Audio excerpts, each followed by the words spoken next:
Hello everyone, आप सभी का स्वागत है एडुटेप में। यहाँ पर हम यूपीएससी, ईपीएफओ, एपीएफसी, ईओएओ एग्जामिनेशन की तैयारी करें, जिसमें आज के अभ्यास सीरीज में जनरल साइंस का हमारा टॉपिक है पीरियोडिक क्लासिफिकेशन ऑफ एलिमेंट्स।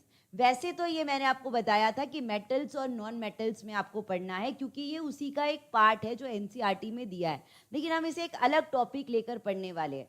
तो ये भी आपको अलग अलग पार्ट्स में मिलने वाला है, क्योंकि पीरियोडिक क्लासिफिकेशन एक बहुत ही अलग और बहुत बड़ा टॉपिक है और आपके एग्जाम के लिए इंपॉर्टेंट रहने वाला है। तो वीडियो को लास्ट तक देखना है। आज हम इसका पार्ट नंबर 1 करेंगे और इसके ऊपर बहुत सारी बातें करेंगे कि पीरियोडिक क्लासिफिकेशन स्टार्ट कहाँ से हुआ है, उसके बाद हमारा जो मॉडर्न पीरियोडिक टेबल है वो बना कब है, वो सारी बातें हम करने वाले हैं। सारे साइंटिस्ट के बारे में आज पढ़ने वाले हैं। ठीक है, उसके पहले मैं आपको ये बता दूं कि एडुटैप ने आपके लिए एक कॉम्प्रहेंसिव गाइड बुक लॉन्च की है। जो भी बच्चे ईपीएफओ, एपीएफसी की तैयारी कर रहे हैं वो क्या कर सकते हैं, इस गाइड बुक को डाउनलोड कर सकते हैं, बिल्कुल फ्री ऑफ कॉस्ट है। इस वीडियो के आपके डिस्क्रिप्शन बॉक्स में आपको वो लिंक मिल जाएगी, वहाँ से जाकर आप ये गाइड बुक को डाउनलोड कर सकते हैं, जिसमें आपको मिल जाएगा डिकोडेड सिलेबस, आपको कंप्लीट स्ट्रेटेजी पता चलेगी, बहुत सारे पीवाईक्यूज है, आपको मार्क्स कैसे अच्छे लाना है, बहुत सारी बातें आपको इस गाइड बुक से पता चलने वाली है। ठीक है, तो चलिए बढ़ते हैं सबसे पहले क्वेश्चन की तरफ। Who was the first scientist to attempt the classification of elements? अब मैं आपको पूरा स्टार्टिंग से सारी बातें बताने वाली हूँ कि एलिमेंट्स का क्लासिफिकेशन कैसे स्टार्ट हुआ, कौन से साइंटिस्ट ने किया और उसके बाद पीरियोडिक टेबल हमारा कैसे बना है। तो आज की क्लास उस पर रहने वाली है। आगे आने वाली क्लासेस में हम पीरियोडिक टेबल के ग्रुप्स के बारे में पढ़ेंगे, पीरियड्स के बारे में पढ़ेंगे, वो सारी बातें क्या होती है मैं आगे आपको बताती हूँ। तो सबसे पहले जो एलिमेंट्स को क्लासिफाई करना स्टार्ट किया गया था, आपको सीक्वेंस याद रखना है, वो याद किया था डोबे राइनर ने। वो स्टार्ट किसने किया था, डोबे राइनर ने किया था, याद रखिएगा। और डोबे राइनर ने जो ये क्लासिफिकेशन ऑफ एलिमेंट स्टार्ट किया वो किया था 1829 में। 1829 में इन्होंने क्लासिफिकेशन करना स्टार्ट किया एलिमेंट्स का। ठीक है, तो इसका आंसर आपका क्या हो जाएगा, ऑप्शन नंबर सी। अब जो डोबे राइनर ने एलिमेंट्स का क्लासिफिकेशन किया तो उससे उन्होंने एक लॉ बनाया। उस लॉ का नाम क्या था, लॉ ऑफ ट्रायड। डोबे राइनर के लॉ का नाम क्या था, लॉ ऑफ ट्रायड, जो उन्होंने 1829 में बनाया था। हम क्वेश्चन से सारी बातें समझने वाले हैं। मैं सिर्फ अभी आपको पहले ही साइंटिस्ट के बारे में बता रही हूँ। तो सबसे पहले साइंटिस्ट जिन्होंने एलिमेंट्स को क्लासिफाई करना स्टार्ट किया था वो थे डोबे राइनर 1829 में, और उनके लॉ का नाम क्या था, लॉ ऑफ ट्रायड। ठीक है, अब लॉ ऑफ ट्रायड बोलता क्या है, पहले उसके बारे में समझ लेते हैं, उसके बाद मैं वापस से आती हूँ इस क्वेश्चन पे। तो लॉ ऑफ ट्रायड या डोबे राइनर ने हमें ये बताया कि अगर आप 3 एलिमेंट्स लेते हैं, मान लीजिए मैं लेती हूँ कोई भी 3 एलिमेंट्स ले लीजिए, लिथियम ले लीजिए, सोडियम ले लीजिए और पोटेशियम, ये 3 एलिमेंट्स मैं लेती हूँ। ट्रायड का मतलब 3 एलिमेंट्स की जरूरत पड़ेगी, ट्रायड का मतलब होता है 3 एलिमेंट्स हमने ले लिया। उन्होंने क्या बताया कि इसका एटॉमिक मास और इसका एटॉमिक मास दोनों का जब आप एवरेज करेंगे तो आपके मिडिल वाले का एटॉमिक मास निकल जाएगा। क्या बोला मैंने, फर्स्ट वाले का एटॉमिक मास और लास्ट वाले का या थर्ड वाले का एटॉमिक मास को आपको एवरेज निकालना है। एवरेज कैसे निकालते हैं, फर्स्ट और थर्ड को ऐड करते हैं और 2 से डिवाइड करते हैं, इसे एवरेज निकालना कहते हैं। ठीक है, तो जब आप इसके मास का एवरेज निकालेंगे तो आपका जो मिडिल वाला एलिमेंट रहेगा उसका मास निकल जाएगा। एक मैं आपको निकाल के बताती हूँ तो आपको समझ में आ जाएगा। मान लीजिए लिथियम की बात करते हैं तो लिथियम का मास क्या होता है, 7 होता है। ठीक है, उसके बाद पोटेशियम का मास क्या होता है, 39 होता है। ठीक है, अब इन दोनों को आप ऐड करिए, 39 + 7 आ जाएगा आपका 46। 46 को अगर आप 2 से डिवाइड करेंगे कितना आता है, 23 आता है। तो 23 किसका मास हो जाएगा, सोडियम का मास हो जाएगा। तो ये था लॉ ऑफ ट्रायड। इसका मतलब हमें ये समझ में आया कि जो डोबे राइनर ने एलिमेंट्स का क्लासिफिकेशन किया वो एटॉमिक मास के बेसिस पे किया। किस पर किया, एटॉमिक मास के बेसिस पर किया। लेकिन उन्होंने ये गलत कर दिया, उनकी बहुत सारे ड्रॉबैक्स थे, उनको दूर करने के लिए हमारे आते दूसरे साइंटिस्ट। क्या क्या बोला फिर से, डोबे राइनर ने सबसे पहले एलिमेंट्स का क्लासिफिकेशन स्टार्ट किया, उन्होंने बना दिया लॉ ऑफ ट्रायड, 1829 की बात है। उन्होंने बोला कि फर्स्ट वाले का एटॉमिक मास और लास्ट वाले का एटॉमिक मास, उन दोनों का एवरेज आपको निकालना है तो मिडिल वाले का एटॉमिक मास निकल जाएगा।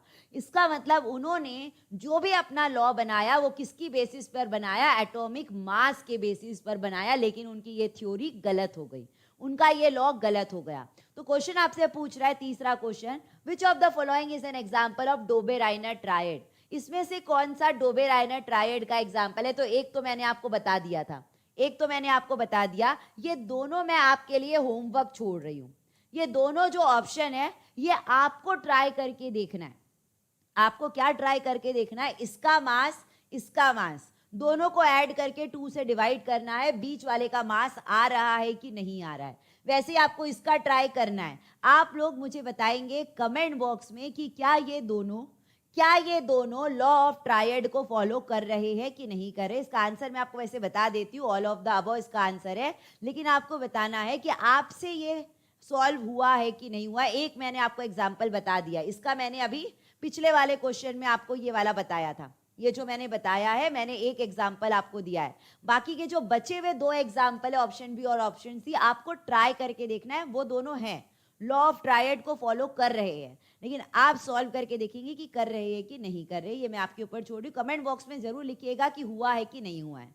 ठीक है, आगे बढ़ते क्वेश्चन नंबर 4 में आते हैं। अब नेक्स्ट साइंटिस्ट के बारे में बात करने वाले, क्योंकि डोबे-राइनर ने जो बनाया थ्योरी वो गलत हो गई। अब उसको ठीक करने के लिए आते हैं न्यूलैंड। हाँ, एक और बात आपकी रह गई है कि डोबे-राइनर के समय 1829 में डोबे-राइनर साइंटिस्ट के समय कितने एलिमेंट्स हमें पता थे? 53 एलिमेंट्स पता थे। कितने एलिमेंट्स हमें पता थे? 53 एलिमेंट्स पता थे डोबे-राइनर के टाइम पर। फिर न्यूलैंड आते हैं, दूसरे साइंटिस्ट जो आपको याद रखना है, न्यूलैंड आते हैं। न्यूलैंड कौन सा लॉ बनाते हैं? लॉ ऑफ ऑक्टेव बनाते हैं। न्यूलैंड कौन सा लॉ बनाते हैं? सबके लॉ के नाम आपको याद रहना चाहिए। लॉ ऑफ ऑक्टेव उन्होंने बताया, और ये कब बनाया? उनने 1864 में बनाया। कब बनाया? लॉ ऑफ ऑक्टेव 1864 में बनाया। ठीक है, ये आपको याद रखना। इनके समय 56 एलिमेंट्स पता थे। इनके समय कितने एलिमेंट्स पता थे? 56 एलिमेंट्स पता थे। अब ये लॉ ऑफ ऑक्टेव क्या है? जैसे आपने सुना होगा सा रे गा मा पा धा नी, और फिर से सा आ जाता है। मैं आपको लिखकर बताती हूँ, सा रे गा मा पा धा नी सा। इसका मतलब ये जो फर्स्ट वाला है, ये जो फर्स्ट वाला है और 8 वाला क्या रहता है? सिमिलर रहता है। फर्स्ट वाला जो एलिमेंट है और जो 8th वाला एलिमेंट है वो सिमिलर रहेगा। सेकेंड वाला जो एलिमेंट है 9th वाले के सिमिलर रहेगा। थर्ड वाला जो एलिमेंट है 10th वाले के सिमिलर रहेगा। तो इन्होंने क्या देखा कि हर 7 एलिमेंट्स के बाद उसकी प्रॉपर्टी क्या हो जा रही है? सेम हो जा रही है। फर्स्ट वाले से 8 वाला सेम है, सेकेंड वाले से 9 वाला सेम है। तो इन्होंने क्या दे दिया? इसका नाम लॉ ऑफ ऑक्टेव दे दिया। लेकिन इन्होंने भी जो अपनी थ्योरी बनाई एटॉमिक मास के बेसिस पर बनाई, और इनका जो लॉ था वो कहां तक एप्लीकेबल था? केवल कैल्शियम तक एप्लीकेबल था। कैल्शियम तक वो वैलिड था। उसके बाद वो जितने भी एलिमेंट्स आते गए उनके लिए ये वाला लॉ फेल हो गया। तो आपको यहाँ पे क्या क्या बातें याद रखना है कि जो दूसरे साइंटिस्ट आए थे वो थे न्यूलैंड। न्यूलैंड ने कौन सा लॉ बनाया? लॉ ऑफ ऑक्टेव बनाया 1864 में, और उनका जो लॉ था वो केवल कैल्शियम तक एप्लीकेबल था, क्योंकि उन्होंने भी एटॉमिक मास के बेसिस पर बनाया। एटॉमिक मास पर जिसने भी बनाया है सारे की गलत है। ठीक है, तो ये भी इनका गलत हो गया, ये आपको याद रखना है। क्वेश्चन नंबर 5 में आते हैं, who gave the statement properties of elements are periodic function of their atomic mass. अब आते हैं तीसरे साइंटिस्ट पे। पहला था डोबे-राइनर, दूसरे थे मेंडलीफ, दूसरे थे आपके न्यूलैंड। अब तीसरे के बारे में बात कर रहे हैं। तीसरे जो साइंटिस्ट थे वो थे मेंडलीफ। तीसरे जो साइंटिस्ट थे वो कौन थे? मेंडलीफ थे। मेंडलीफ ने क्या कहा? इन्होंने पीरियोडिक टेबल बनाना थोड़ा सा स्टार्ट कर दिया। डोबे-राइनर और न्यूलैंड ने केवल क्लासिफाई किया था। ठीक है, डोबे-राइनर जो साइंटिस्ट थे और जो न्यूलैंड वाले जो साइंटिस्ट थे वो दोनों ने एलिमेंट का सिर्फ क्लासिफिकेशन किया था। लेकिन पीरियोडिक टेबल बनाना स्टार्ट किसने किया है? मेंडलीफ ने किया। लेकिन इन्होंने भी जो पीरियोडिक टेबल बनाया वो किसके बेसिस पर बना दिया? एटॉमिक मास के बेसिस पर बना दिया। लेकिन इन्होंने बहुत ही बढ़िया काम किया। इनकी वजह से ही हमारा मॉडर्न पीरियोडिक टेबल बन पाया। लेकिन इन्होंने शुरुआत की थी, आपको याद रखना। अगर क्वेश्चन आता है कि पीरियोडिक टेबल बनना स्टार्ट कहां से हुआ था, किसने किया था, तो मेंडलीफ ने किया था। 1869 की बात है। ये कब की बात है? 1869 की। तो वो क्या कहते हैं कि पीरियोडिक टेबल में जो एलिमेंट्स रहते हैं उन्हें एटॉमिक मास के हिसाब से क्लासिफाई करना चाहिए, लेकिन उन्होंने गलत बता दिया। और उनके टाइम पर 63 एलिमेंट्स पता थे। उनके टाइम पर कितने एलिमेंट्स पता थे? 63 एलिमेंट्स पता थे, ये आपको याद रखना है, ठीक है। अब क्वेश्चन नंबर 6 में आते हैं, Mendeleev left gap in his periodic table for. अब क्वेश्चन में ये बोल रहा है कि मेंडलीफ ने पीरियोडिक टेबल बनाना स्टार्ट किया, डोबेराइनर और न्यूलैंड ने तो नहीं किया था, मेंडलीफ ने किया। मेंडलीफ ने बहुत बढ़िया काम किया और उन्हें ये पहले से पता चल गया था कि आगे चलकर कोई एलिमेंट्स बनेंगे, आगे चलकर और भी एलिमेंट्स पता चलेंगे। तो वो क्या करते गए कि अपना जो उन्होंने पीरियोडिक टेबल बनाया, उन्होंने जो पीरियोडिक टेबल बनाया उसमें कोई कोई जगह को खाली छोड़ दिया। उन्होंने क्या किया कि कोई कोई जगह को खाली छोड़ दिया, गैप छोड़ दिए। उनको पता चल गया था कि आगे चल के कुछ एलिमेंट्स बनेंगे और सारे एलिमेंट डिस्टर्ब ना हो, बाकी के एलिमेंट डिस्टर्ब ना हो, इसीलिए उन्होंने पहले से ही गैप छोड़ दिया ताकि कुछ नए एलिमेंट जो बने उसको यहाँ पर रख दिया जाए, इनको बिना डिस्टर्ब किए, ठीक है। तो इसीलिए क्वेश्चन में पूछा है कि मेंडलीफ ने जो अपने पीरियोडिक टेबल में गैप छोड़ा था वो किसके लिए छोड़ा था? ट्रांजिशन एलिमेंट्स के लिए नहीं। ट्रांजिशन क्या होता है मैं आपको पार्ट नंबर 2 में सारी चीजें बताऊंगी। नोबल गैसेस के लिए नहीं, अल्कलाई मेटल के लिए नहीं, बल्कि अनडिस्कवर्ड एलिमेंट्स के लिए, जो एलिमेंट्स अभी बने नहीं है, आगे चलकर बनेंगे, तो उनको भी पीरियोडिक टेबल में रखना पड़ेगा, इसलिए उन्होंने गैप छोड़ दिया था, ठीक है। आगे बढ़ते, क्वेश्चन नंबर 7 में आते हैं, who corrected the arrangement of elements using atomic number instead of atomic mass. अब देखिए आते हैं हमारे चौथे साइंटिस्ट, डोबेराइनर, न्यूलैंड और मेंडलीफ ने सारा जो काम किया एटॉमिक मास के बेसिस पर किया। अब जो एक नए साइंटिस्ट आते हैं वो क्या कहते हैं कि हमें अगर एलिमेंट्स को अरेंज करना है तो एटॉमिक नंबर के हिसाब से करना चाहिए, एटॉमिक मास के हिसाब से नहीं करना चाहिए। तो ये इन्होंने बिल्कुल सही किया, इनकी थ्योरी बिल्कुल सही थी और फिर बन चुका हमारा मॉडर्न पीरियोडिक टेबल। जो अभी हम पीरियोडिक टेबल पढ़ते हैं उसका नाम क्या है? Modern periodic table. और किसने बनाया है? मोस्ले ने बनाया है। किसने बनाया है? हेनरी मोस्ले ने बनाया है 1913 में। कब बनाया है? 1913 में बनाया है। और जो अभी हमारा पीरियोडिक टेबल है, अभी जो हमारा मॉडर्न पीरियोडिक टेबल है, उसमें टोटल 118 एलिमेंट्स है। उसमें कितने एलिमेंट्स है? 118 एलिमेंट्स है और उसको क्लासिफाई जो किया गया है एटॉमिक नंबर के हिसाब से किया गया।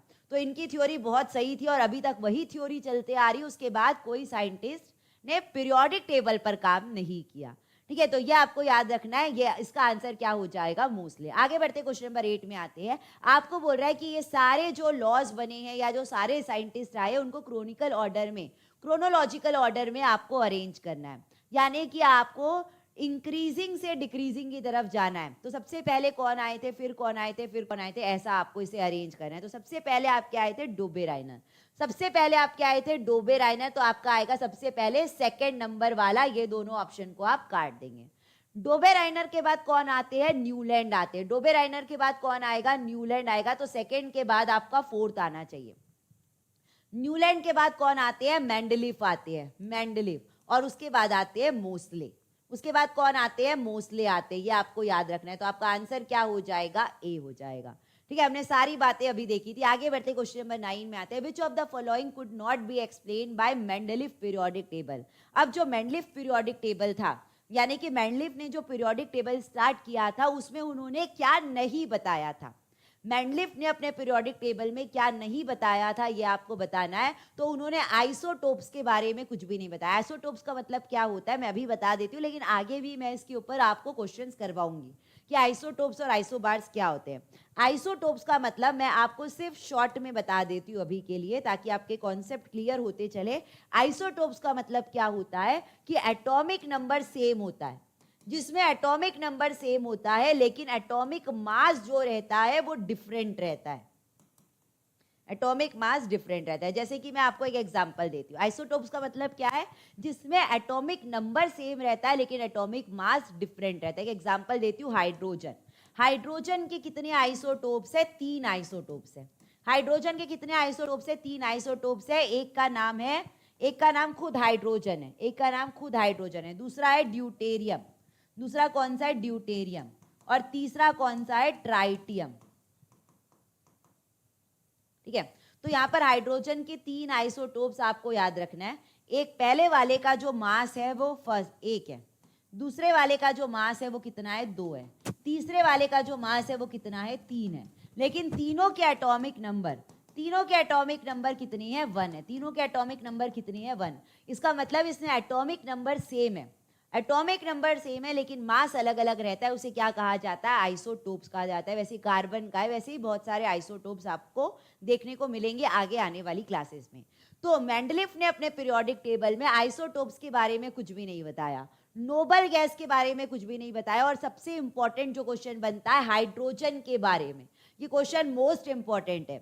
मेंडलीफ ने पीरियोडिक टेबल पूरा बना लिया लेकिन उसको यही नहीं समझ में आया कि हाइड्रोजन को रखना कहाँ है। आपने देखा होगा जो अभी का मॉडर्न पीरियोडिक टेबल है, हाइड्रोजन जो है वो पहले नंबर पे है, लेकिन मेंडलीफ को समझ ही नहीं आ रहा था कि हाइड्रोजन को रखना कहाँ पर है, तो उन्होंने हाइड्रोजन को कोई जगह नहीं दी और उसके लिए कोई जगह खाली छोड़ दी। ठीक है, तो ये तीनों के बारे में मेंडलीफ ने अपने पीरियोडिक टेबल में नहीं बताया है, तो आंसर क्या हो जाएगा? ऑल ऑफ द अबव हो जाएगा। आगे बढ़ते क्वेश्चन नंबर 10 में आते हैं। The modern periodic law states that properties of elements are periodic function of their. अब आपको खुद से इसका आंसर करना है। आपको पता चल गया होगा कि क्वेश्चन में क्या पूछा जा रहा है कि जो अभी का मॉडर्न पीरियोडिक टेबल है जो मोस्ले ने बनाया है, जो अभी हम पढ़ रहे हैं 118 एलिमेंट वाला, जो अभी हम पढ़ रहे पीरियोडिक टेबल, उसमें जो एलिमेंट्स को रखा गया है वो कौन से बेसिस पर रखा गया है? तो जो भी एटॉमिक मास वाले वो तो सारे गलत थे। जितने भी एटॉमिक मास वाले लॉ बनाए गए वो सारे के सारे गलत हो गए, सारे के सारे रॉन्ग हो गए। वैलेंसी के हिसाब से नहीं रखते हैं, आइसोटोपिक मास के हिसाब से नहीं रखते, बल्कि किसके हिसाब से रखा जाता है? एटॉमिक नंबर के हिसाब से रखा जाता है। आप देखेंगे कि हाइड्रोजन 1 नंबर पे, हीलियम दूसरे नंबर पे, लिथियम तीसरे नंबर पे, ये सारे उसके एटॉमिक नंबर है। जो पीरियोडिक टेबल में एलिमेंट्स को रखा गया है वो एटॉमिक नंबर के हिसाब से रखा गया है, तो आंसर क्या हो जाएगा? Atomic number. आगे बढ़ते क्वेश्चन नंबर 11 में आते हैं। The number of periods and groups in the modern periodic table are. ये आपके लिए मोस्ट इंपॉर्टेंट क्वेश्चन है, ये आपके लिए मोस्ट इंपॉर्टेंट क्वेश्चन होने वाला है। मान लीजिए ये हमारा पीरियोडिक टेबल है, ये हमारा पीरियोडिक टेबल आप मान के चलिए। जो हॉरिजॉन्टल रहते हैं, जो हॉरिजॉन्टल रहते हैं उसे क्या कहा जाता है? पीरियड्स कहा जाता है। हॉरिजॉन्टल को क्या कहा जाता है? पीरियड्स कहा जाता है। और जो वर्टिकल रहते हैं, जो वर्टिकल कॉलम रहता है उसे क्या कहा जाता है? ग्रुप्स कहा जाता है। वर्टिकल कॉलम को क्या कहा जाता है? ग्रुप्स। तो आपसे पूछ रहा है कि मॉडर्न पीरियोडिक टेबल जो 118 एलिमेंट्स वाला है उसको कैसे अरेंज किया गया है, कितने पीरियड्स और कितने ग्रुप्स है। तो ये आपके लिए मोस्ट इंपॉर्टेंट क्वेश्चन है। आपको याद कर लेना है कि 7 पीरियड्स है और 18 ग्रुप्स है। ये जो हॉरिजॉन्टल है वो कितने हैं? 7, और ये जो वर्टिकल है वो कितने हैं? 18, यानी कि 7 पीरियड्स है और 18 ग्रुप्स है। तो आंसर क्या हो जाएगा? Option number A. तो इसका आंसर ये वाला हमारा हो जाएगा। याद रखिएगा, क्वेश्चन इंपॉर्टेंट है। आगे बढ़ते क्वेश्चन नंबर 12 में आते हैं। Which property increases from left to right in a period. अब मैं आपको फिर से पीरियोडिक टेबल बताती हूँ। ये मान लीजिए हमारा पीरियोडिक टेबल है, ये हमारा मॉडर्न पीरियोडिक टेबल आपको मान के चलना है। अब क्वेश्चन में ये पूछ रहा है कि जब आप लेफ्ट टू राइट जाते हैं, जब आप पीरियड में लेफ्ट टू राइट जाते हैं, ये वाला पीरियड है, ये वाला पीरियड है और ये वाला ग्रुप है। ये वाला क्या है? ग्रुप। आपको ग्रुप को अभी नहीं देखना है, अभी आपको ग्रुप को नहीं देखना है, आपको क्या देखना है? पीरियड को देखना है। अगर आप लेफ्ट, ये वाला लेफ्ट है, ये वाला राइट है, अगर आप क्या करते हैं? लेफ्ट से राइट जाते हैं, अगर आप लेफ्ट से राइट जाते हैं तो आपको पूछ रहा है क्या चीज इंक्रीज होती है। ऐसे क्वेश्चन आपके लिए इंपॉर्टेंट रहेंगे। इस तरीके के क्वेश्चन में और आपको पार्ट नंबर 2 में कराने वाली हूँ। तो जब भी आप लेफ्ट टू राइट जाते हैं तो क्या होने लगता है? उसकी एनर्जी इंक्रीज होने लगती है। एनर्जी यानी कि आयोनाइजेशन एनर्जी, एनर्जी यानी कि उसके ऊपर जो चार्ज रहता है वो इंक्रीज होने लगता है, आयोनाइजेशन एनर्जी इंक्रीज होने लगती है। तो पहला पॉइंट जो आपको याद रखना है, अगर आप लोग नोट डाउन करते होंगे क्लास को देखकर, तो ये वाला पॉइंट आपको नोट डाउन करना है कि लेफ्ट टू राइट जाने से आयोनाइजेशन एनर्जी क्या होती है? इंक्रीज होती है। यानी कि इलेक्ट्रॉन को अट्रैक्ट करना, अगर इलेक्ट्रॉन को अट्रैक्ट करना रहेगा, इलेक्ट्रॉन को गेन करना रहेगा तो और लूज करना रहेगा तो एनर्जी की जरूरत पड़ती है, एनर्जी की जरूरत पड़ती है। और वो कौन सी एनर्जी होती है? आयोनाइजेशन एनर्जी होती है। तो जैसे आप लेफ्ट टू राइट जाएंगे, ये है हाइड्रोजन, ये है हीलियम, मान लो ये है हाइड्रोजन, ये है हीलियम आपके पीरियोडिक टेबल में। आपको अगर हाइड्रोजन से हीलियम की तरफ जाना है तो उसकी एनर्जी क्या हो रही है? इंक्रीज हो रही है। तो लेफ्ट टू राइट जाने से आयोनाइजेशन एनर्जी इंक्रीज होती है। तो आंसर क्या हो जाएगा? ऑप्शन नंबर सी हो जाएगा। अगर पूछता है कि अगर मुझे नीचे जाना है, अगर मुझे ग्रुप में नीचे जाना है, ग्रुप में नीचे यानी कि मुझे यहां जाना है, अगर मुझे ग्रुप में नीचे जाना है तो क्या चीज कम होगी ये आपको बताना है। तो आपको याद रखना है, जब भी हम नीचे जाते हैं, जब भी हम टॉप टू बॉटम जाते हैं, जब भी हम टॉप टू बॉटम जाते हैं तो एटॉमिक रेडियस तो इंक्रीज होता है। एटॉमिक रेडियस तो क्या होता है, इंक्रीज होता है। मेटेलिक कैरेक्टर भी क्या होता है, इंक्रीज होता है। मेटेलिक कैरेक्टर वैसे सब में नहीं रहता है, इधर तो मेटल रहेंगे लेकिन इधर आपके मेटल नहीं रहते, तो हम ये मेटेलिक कैरेक्टर को भी हटा ही देते हैं। मेटेलिक कैरेक्टर का भी कोई लेना देना नहीं है। लेकिन अगर क्या बोलते हैं, इलेक्ट्रोनेगेटिविटी की बात करते तो इलेक्ट्रोनेगेटिविटी क्या होने लगती है, डिक्रीज होने लगती है। क्यों? अब ये इलेक्ट्रोनेगेटिविटी क्यों डिक्रीज होती है, याद रखिएगा, एटॉमिक रेडियस बढ़ रहा है। एटॉमिक रेडियस बढ़ रहा है यानी कि नंबर ऑफ शेल्स जो है वो बढ़ रहे हैं। नंबर ऑफ शेल्स जो है इलेक्ट्रॉन के वो बढ़ते जा रहे हैं। तो जितना वो न्यूक्लियस से दूर होता जाएगा इलेक्ट्रोनेगेटिविटी क्या होती जाएगी, डिक्रीज होती जाएगी। जितना वो न्यूक्लियस, ये क्या है, न्यूक्लियस, न्यूक्लियस से जितना दूर होते जाएगा इलेक्ट्रोनेगेटिविटी डिक्रीज होते जाएगी। तो आपको याद रखना है कि आप जैसे ग्रुप में नीचे जाते हैं, टॉप टू बॉटम जाते इलेक्ट्रोनेगेटिविटी डिक्रीज हो रही है। तो आज के लिए जो दो इंपॉर्टेंट फैक्ट या दो इंपॉर्टेंट पॉइंट आपको नोट डाउन करना है, एक तो ये वाला है कि जब आप लेफ्ट टू राइट जाते हैं, जब आप लेफ्ट टू राइट जाते हैं तो आयोनाइजेशन एनर्जी इंक्रीज होती है, और जब आप टॉप टू बॉटम जाते हैं तो इलेक्ट्रोनेगेटिविटी डिक्रीज होती है, एटॉमिक रेडियस इंक्रीज होता है। ठीक है, चलिए आगे बढ़ते हैं। क्वेश्चन नंबर 14 में आते हैं। The modern periodic table is divided into how many blocks. अब जो पीरियोडिक टेबल है उसको ब्लॉक्स में रखा गया है, उसको ब्लॉक्स में रखा गया है। कितने ब्लॉक्स है वो मैं आज आपको बता देती हूँ, उसके बाद वो सारे ब्लॉक्स के काम क्या है वो हम नेक्स्ट वाले पार्ट में पढ़ने वाले हैं। ठीक है, तो आपका जो पीरियोडिक टेबल है जो मोस्टली ने बनाया, जो 118 एलिमेंट वाला है, उसको 4 ब्लॉक में डिवाइड किया गया है। कितने ब्लॉक्स में डिवाइड किया गया है, 4 ब्लॉक्स में डिवाइड किया गया है। और 4 ब्लॉक्स कौन कौन से, एस, पी, डी और F. S, P, D, F block में डिवाइड किया गया है। सबका मतलब क्या होता है, कहाँ पर एस रहेगा, कहाँ पर पी रहेगा, कहाँ पर डी रहेगा, ये सारी बातें मैं आपको नेक्स्ट लेक्चर में पार्ट नंबर 2 में बताऊंगी, क्योंकि उसके ऊपर क्वेश्चंस भी करने हैं। तो नेक्स्ट पार्ट में हम क्या क्या क्वेश्चन करने वाले हैं, जैसे left to right, top to bottom जाने से क्या इंक्रीज होता है, क्या डिक्रीज होता है, उसके ऊपर कुछ क्वेश्चन लेंगे, ब्लॉक्स के ऊपर कुछ क्वेश्चन लेंगे और इस तरीके के क्वेश्चन लेंगे। क्वेश्चन नंबर 15 हमें बोल रहा है which group of element is called halogen. हम नेक्स्ट वाले पार्ट में और भी ग्रुप्स के बारे में बात करेंगे, कौन से ग्रुप को कौन से नाम से जाना जाता है। तो अभी हमें ये वाले क्वेश्चन का आंसर कर देना है कि हेलोजन जो है वो कौन से ग्रुप के अंदर आते हैं। तो आपको याद रखना है, ग्रुप यानी कि वर्टिकल वाले, ग्रुप यानी कि वर्टिकल वाले पूछ रहा है। तो हेलोजन जो आते हैं ग्रुप नंबर 17 में आते हैं। ग्रुप नंबर 17 में आते हैं क्लोरीन, ब्रोमीन, फ्लोरीन, आयोडीन, ये हेलोजन्स के अंदर आते हैं और ये ग्रुप नंबर 17 में आते हैं। ये क्लियर है। तो आज हमने केवल इंट्रोडक्शन देखा है पीरियोडिक क्लासिफिकेशन ऑफ एलिमेंट्स का, और पीरियोडिक टेबल पर एक क्वेश्चन पक्का एग्जाम में बनता है। तो ये वाला टॉपिक आपके लिए इंपॉर्टेंट रहने वाला है। आगे आने वाले पार्ट्स को भी आपको पूरा लास्ट तक देखना है। और आज सभी के लिए एडुटैप ने 3 कोर्सेज लॉन्च किए। एक तो है आपका मास्टर कोर्स, जिन्होंने अभी तक कुछ भी स्टार्ट नहीं किया, बिल्कुल वो बिगनर है। ठीक है, अगर वो सारी बातें स्टार्टिंग से पढ़ना चाहते हैं तो आप मास्टर कोर्स में जुड़ सकते हैं, जिसमें आपको पुराने PYQs पढ़ाए जाएंगे, आपको पूरा कोर्स A to Z पढ़ाया जाएगा, जिसकी PDF भी आप डाउनलोड कर सकते हैं। उसके बाद दूसरा आपका स्पेशल सब्जेक्ट कोर्स। कुछ बच्चे ऐसे होते हैं जिनकी सारी तैयारी हो जाती है, लेकिन कुछ कंपोनेंट्स को उनको वापस तैयार करना रहता है, या उनको उसमें डाउट रहता है, वो कंफ्यूज होते हैं। तो अगर आप स्पेशल सब्जेक्ट कोर्स पढ़ना चाहते हैं तो ये वाले कोर्स से आप जुड़ सकते हैं। और तीसरे बच्चे वो होते हैं जिनकी सारी पढ़ाई हो गई, कोई कोर्स में उनको डाउट नहीं है, कोई कंपोनेंट में उनको डाउट नहीं है, लेकिन वो रिवीजन करना चाहते हैं, टेस्ट देना चाहते हैं, तो वो टेस्ट सीरीज में जुड़ सकते हैं। तो 3 कोर्सेज एडुटैप में अवेलेबल है। ठीक है, तो आज के लिए बस इतना ही है। हम मिलेंगे पार्ट नंबर 2 में। मैंने आपको बताया कि क्वेश्चन का पैटर्न पार्ट नंबर 2 में क्या होने वाला है। ठीक है, तब तक के लिए आप सभी को thank you, bye, take care and all the best.